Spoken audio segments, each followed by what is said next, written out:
ascension, आत्मा जब शरीर छोड़ती है, we need to remember, detached state में catching power highest है.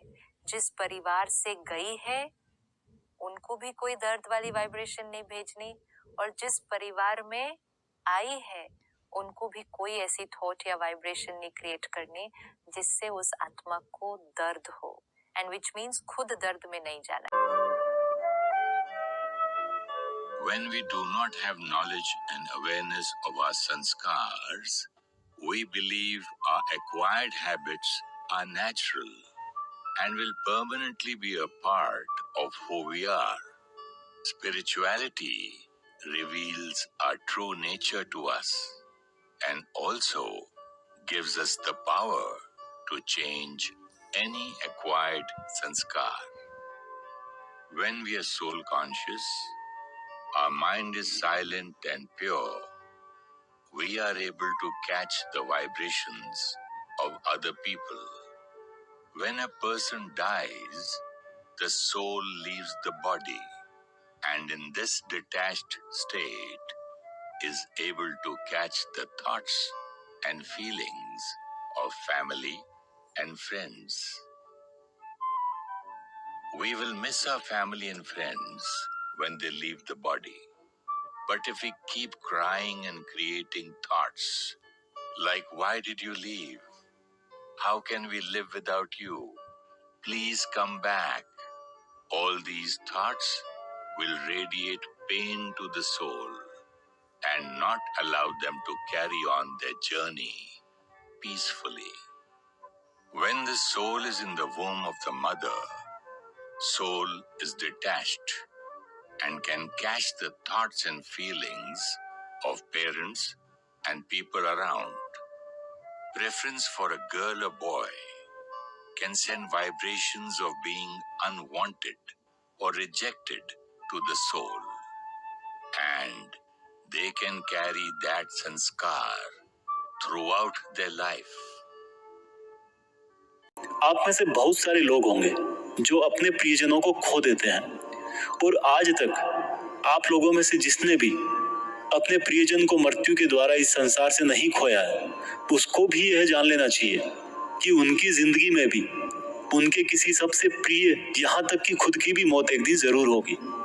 लेकिन इससे उदास होने की कोई बात नहीं है, क्योंकि खुद भगवान ने ही कहा है कि हम अपने जन्म से पहले भी इस दुनिया में नहीं थे और मौत के बाद भी नहीं रहेंगे, लेकिन उस समय हम किसी न किसी रूप में इस ब्रह्मांड में जरूर रहेंगे. और इसलिए हमें मौत से नहीं डरना चाहिए, क्योंकि या तो हमारा पुनर्जन्म होगा या फिर हम परमात्मा में हमेशा के लिए मिल जाएंगे. और जब सब लोग आखिर में एक ही जगह मिल जाएंगे तो फिर क्या भावुक होना. और यही प्रकृति का नियम भी है. और हम कोई शरीर नहीं है जो हमें डरने की जरूरत है. हम आत्मा है और उसी का अंश है जिसको हम भगवान कहते हैं. और अगर हमें बनाने वाला भगवान है तो फिर हमें उससे ही मिलने का प्रयत्न करना चाहिए. ये दुनिया तो मात्र उस ईश्वर का एक मायाजाल है. अब जब हम अपने परिवार को, अपने दोस्तों को, जिनके साथ हम काम कर रहे हैं, उनको एक स्पिरिचुअल पर्सपेक्टिव से देखना शुरू करते हैं. ये कौन है, ये कौन है, ये कौन है, ये कौन है, ये सारे कौन है? Souls on a journey. Souls on a journey now, which were a part of my earlier journey. And are part of my today's journey also. वो आज भी मेरे साथ है. हम पहले भी साथ थे, आज भी साथ है, हम आगे भी साथ रहेंगे. नाम, रूप, रिश्ते, रोल्स बदल जाएंगे, लेकिन हम आत्मा ही साथ रहेंगी. अब जब हम उन आत्माओं को ऐसे देखते हैं कि हम पहले भी साथ थे, आज भी साथ हैं, आगे भी साथ रहेंगे. हम जब पहले साथ थे, कुछ एनर्जी एक्सचेंज हुए, राइट? अब हम साथ हैं, कुछ एनर्जी एक्सचेंज हो रहा है. जब हम अगली बार साथ होंगे, फिर एनर्जी एक्सचेंज कंटिन्यूड होगा. हमें बहुत सुंदर एक लाइन सीखने को मिलती है. इस ड्रामा की हर सीन एक्यूरेट है और कल्याणकारी है. इसको एक मंत्र की तरह पकड़ के रखे. एंड हर सीन एक्यूरेट है बेस्ड ऑन कार्मिक फिलोसफी. हर सीन एक्यूरेट है. मेरे साथ इनएक्यूरेट तो कुछ हो ही नहीं रहा है. If I fall now, that is also accurate. It was meant to happen. meant to happen, why? According to what I had created.